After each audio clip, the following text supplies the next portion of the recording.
This podcast is brought to you by Mapper Forward's new Patreon community, the Global Coffee Think Tank. Check the show notes or head to patreon.com/Mapper Forward to find out how you can become a member today. Welcome back to another episode of the Daily Coffee Pro by Mapper Forward, friends. I'm your host, Lee Safar, and I am joined again by Jonas Ferraresso. We are talking about Brazil, and as an agronomist, Jonas is a different kind of agronomist. Jonas is looped into all the different parts of the supply chain and the value chain. We have talked about the different weather events that have happened in the previous episodes over the last couple of years. We've talked about yields. We've talked about what happened to the trees with frost. And now we're kind of at that point where we're looking at the 2022 harvest.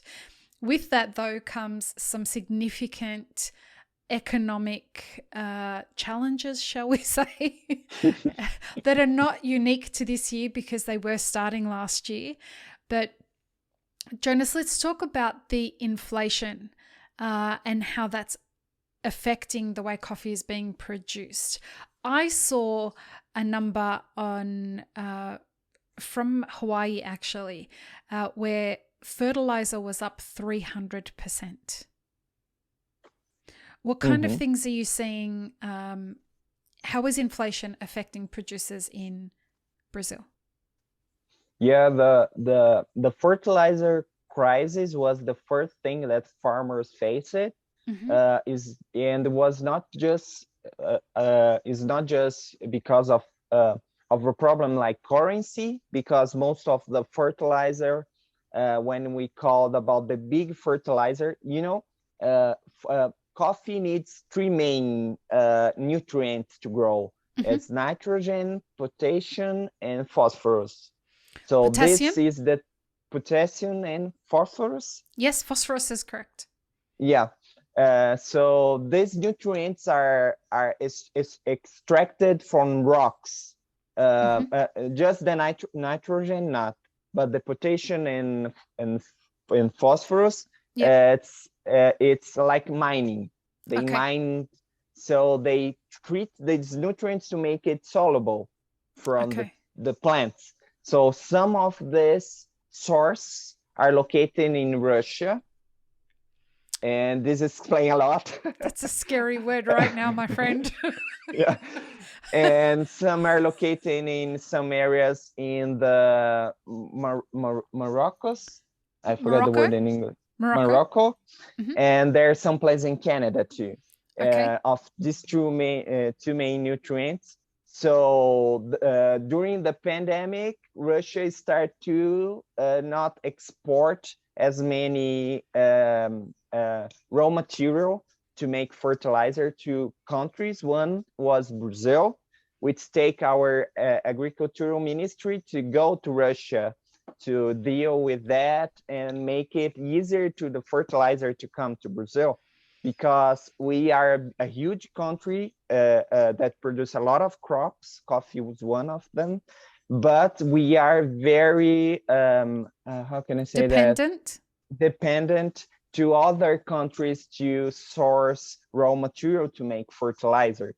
If there's no fertilizer, there are no yields in the fields, because all the technology to have, like, for example, in coffee, 65 to 760 kilo bags per hectare are linked to good techniques of fertilization. Right. So because of that, the international prices for some fertilizers start to rising. And then we have the problem with the currency, because all the commodities in the world, the price was established in dollars, US dollars. So the prices, the Brazilian currency devaluated, the dollar started to go high, and then we have about 200 to 300 inflation on fertilizers. So in some cases, farmers do not find fertilizers because so it wasn't available because it was too expensive, or because of there wasn't... because farmers was, like we have with the toilet paper. Right. So they were hoarding it. Right. Yeah, so everyone is taking and putting in the farm, so people are buying to make sure the price is going to buy before the price goes too much higher. Oh, they have like stocks to use in the future. So we face, it's not for a long time, maybe 1 month. And some farmers do not fertilizing using the soluble fertilizer. They start to use manure again, like old school, because it's available here. We have like many poultry. I forgot, like poultry chicken. Farms. Poultry farms and cattle. So farmers that are close to these areas, these farms, they start to buy because it's cheaper and available. And it's interesting, usually when something goes wrong, old school is always the solution to help in some way. And I think it's important to know all the techniques, because sometimes we don't have the technology, so we have to use what we already learned from the guys that develop stuff before me. So it's interesting to have an alternative.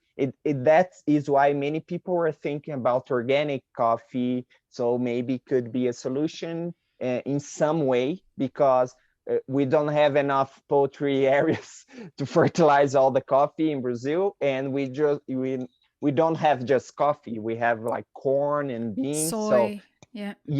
So people are studying ways to reduce the use of soluble fertilizer. Will be always important, but maybe we could use in different proportions and make it the farming more independent for this kind of crisis.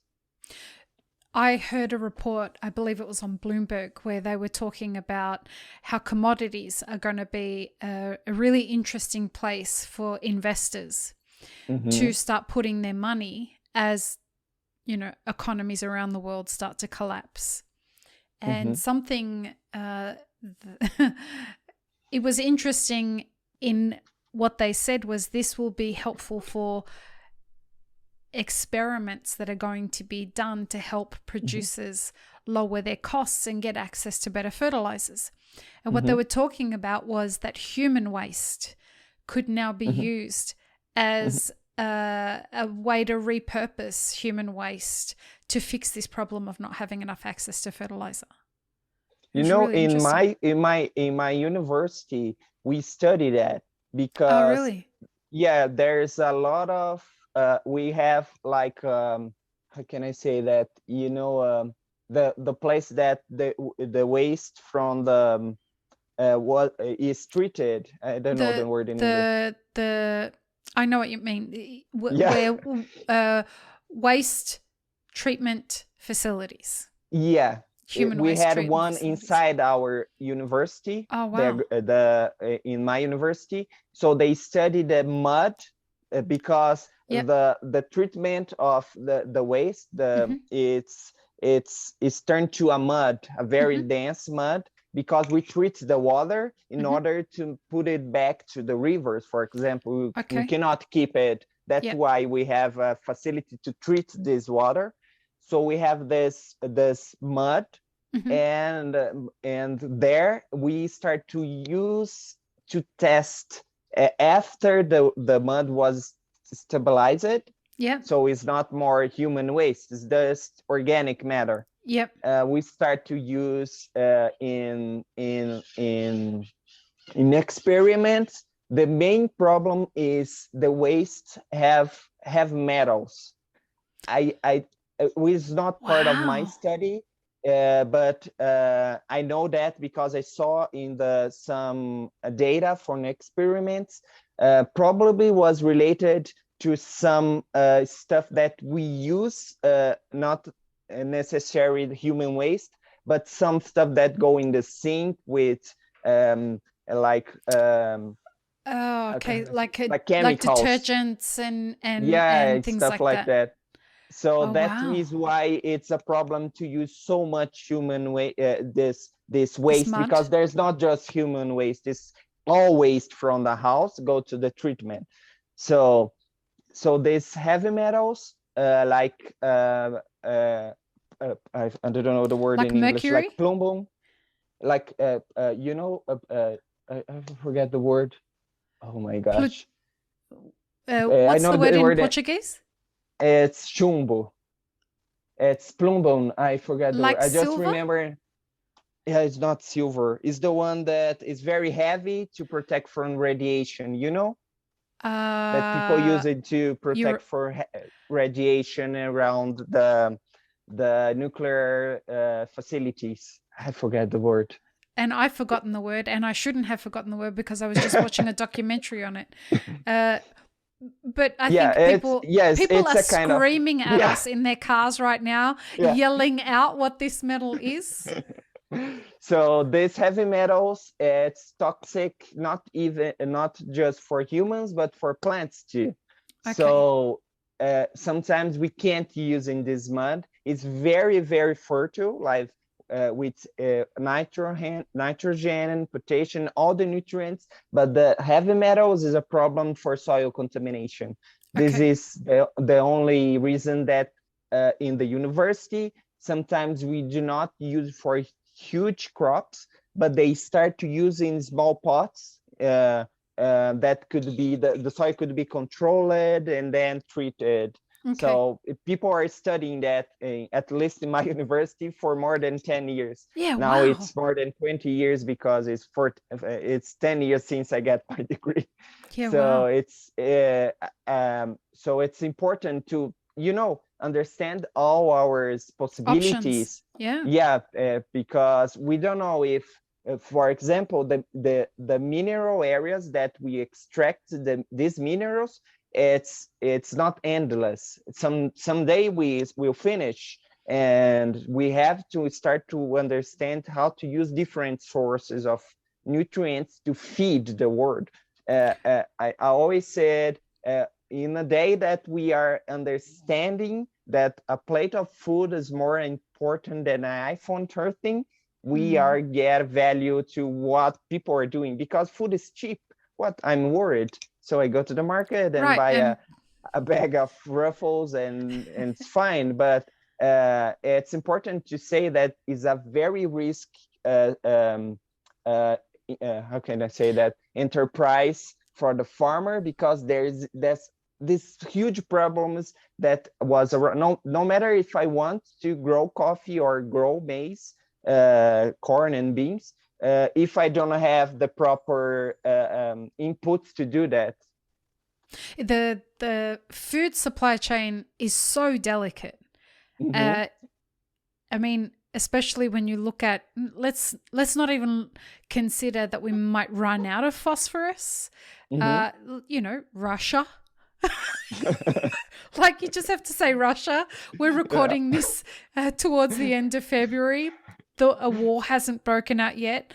But if there is a war, and who knows how long it goes on for, the Iraq war went on for 20 years, over 20 years. So if there is a war in that region and you guys can't get access to the inputs that are localized to that part of the world, or it starts to become a bargaining chip from an economic and political standing of is Brazil being such a massive producer of the world's food source, if Brazil wants access to these raw commodities, are they going to work with Russia or work against Russia? And will those inputs be weaponized to hold the world's food supply hostage? Exactly. The food supply is so beholden to political agendas.